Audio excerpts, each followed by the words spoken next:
Let's take a look at Acts 3:11-21. Note that from the time of Peter's message in Acts chapter 3, Peter indicated that heaven must receive Jesus Christ, the Holy One, until the times of restoration of all things, i.e., until a future time when the eternal kingdom of God would commence upon all of a future generation of Israel, repenting, believing in Christ. 3:11. Now as the lame man who was healed on to Peter and John, all the people ran together to them in the porch, which is called Solomon's, greatly amazed. And Peter asking, having seen the people as being greatly amazed, so when Peter saw it, he responded to the people, Men of Israel, why do you marvel at this, and why look so intently at us, as though by our own power or godliness we have made this man walk? Notice, Peter didn't try to take credit for this. He wants to be faithful to the Lord in his witness, and it was all the Lord's work. 3:13. The God of Abraham, Isaac, and Jacob, the God of our forefathers, glorified his servant Jesus, whom you delivered up and denied in the presence of Pilate, when he was determined to let him go. But you denied the Holy One and the just, and asked for a murderer to be granted to you, and killed the Prince of Life, whom God raised from the dead, of which we are witnesses. Verse 16, and his, Jesus' name, through faith in his name, has made this man strong, whom you see and know. Yes, the life which comes through him has given him, the healed, formerly lame man, this perfect soundness in the presence of you all. Yet now, brethren, Peter is referring here to fellow Jews, I know that you did it in ignorance, as did also your rulers. But those things which God foretold by the mouth of all his prophets, therefore repent and turn to Christ in faith, so that your sins may be blotted out, that seasons of refreshing may come from the presence of the Lord. So in Acts 3:19a, Peter is offering to Israel and to Gentiles, all mankind, the opportunity to repent and turn from ignorance of who Jesus was to faith in him as Lord and Christ, so that your sins may be blotted out, in the sense of forgiven unto eternal life. The apostle is saying, for the Jews who crucified Jesus, as in Acts 2:38, change their minds from not trusting in Jesus Christ as one's Messiah Savior to believing in his name, in other words, his capacity to provide one with eternal forgiveness of sins. The phrase rendered so that your sins may be blotted out signifies to be forgiven of one's sins unto eternal life in the eternal kingdom of God.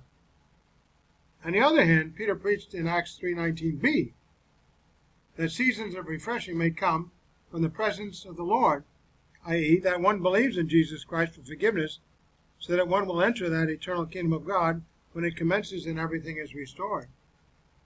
Notice that there is no stipulation such as, and be baptized, present in order to have their sins blotted out.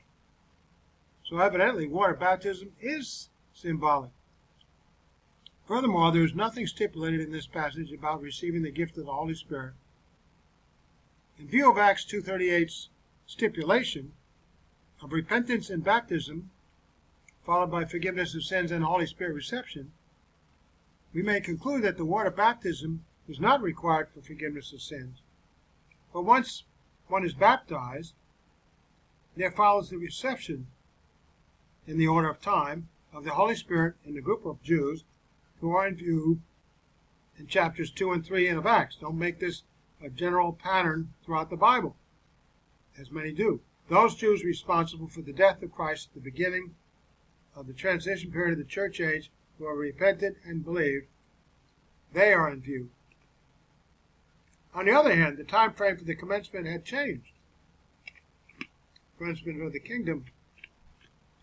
For Peter declared in the next two verses that heaven must receive Jesus Christ until the times of restoration of all things. Hence the commencement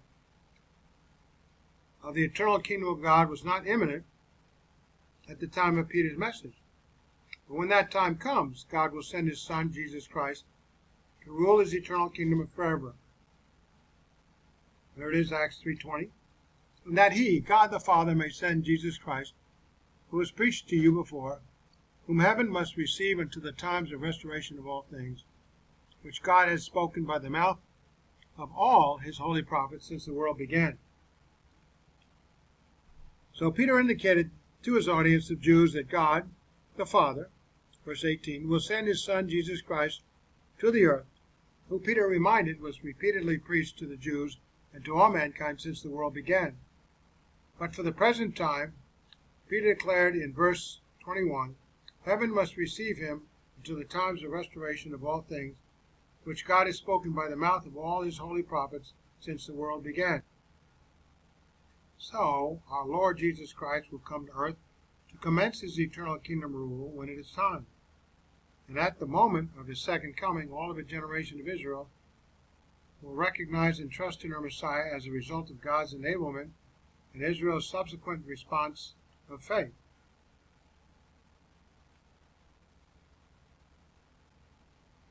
And Zechariah 12:10-14, you've got to read that.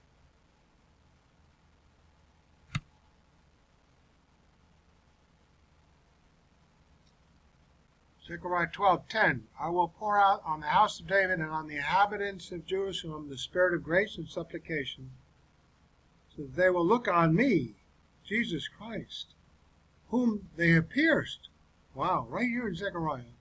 And they will mourn for him as one mourns for an only son, and they will weep bitterly over him like the bitter weeping over a firstborn. In that day there will be great mourning in Jerusalem, like the mourning of Hadam Drimmon in the plain of Megiddo. The land will mourn, every family by itself, the family of the house of David by itself, and so on and so forth throughout all the tribes of Israel. All these families will mourn.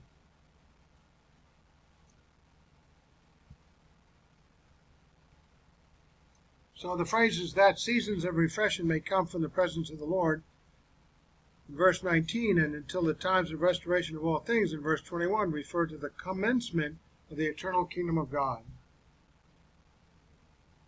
Acts 5:30-32. Peter said, from verse 29, the God of our fathers raised up Jesus, whom you Jewish rulers murdered by hanging on a tree.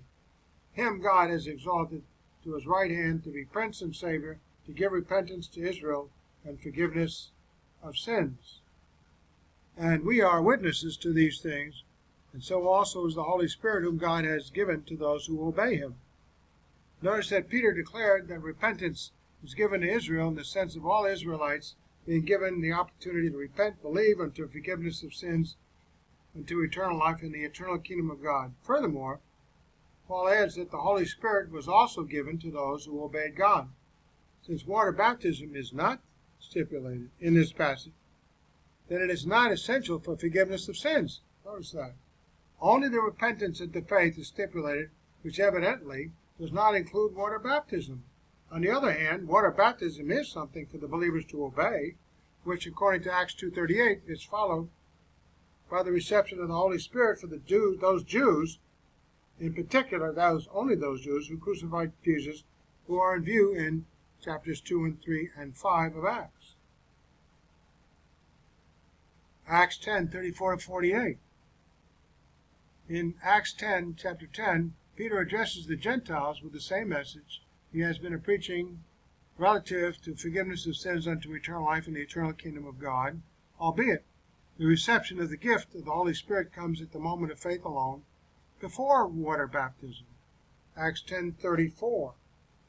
Then Peter opened his mouth and said, in truth I perceive that God shows no partiality, relative to whom the forgiveness of sins unto eternal life in the eternal kingdom of God applies, i.e., it applies to everyone, Jew and Gentile alike.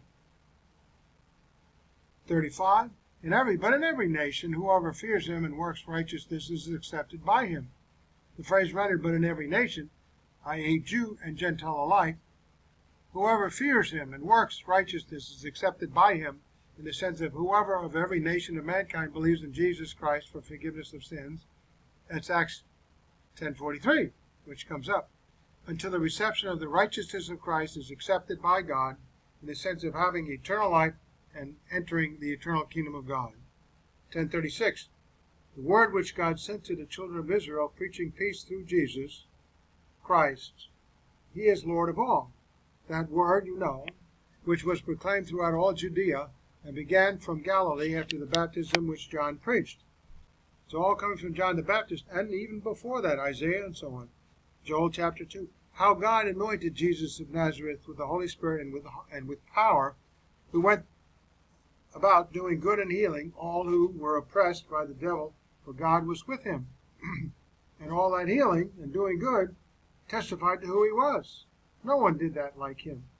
And we are witnesses of all things which he did, both in the land of the Jews and in Jerusalem, whom they killed by hanging on a tree.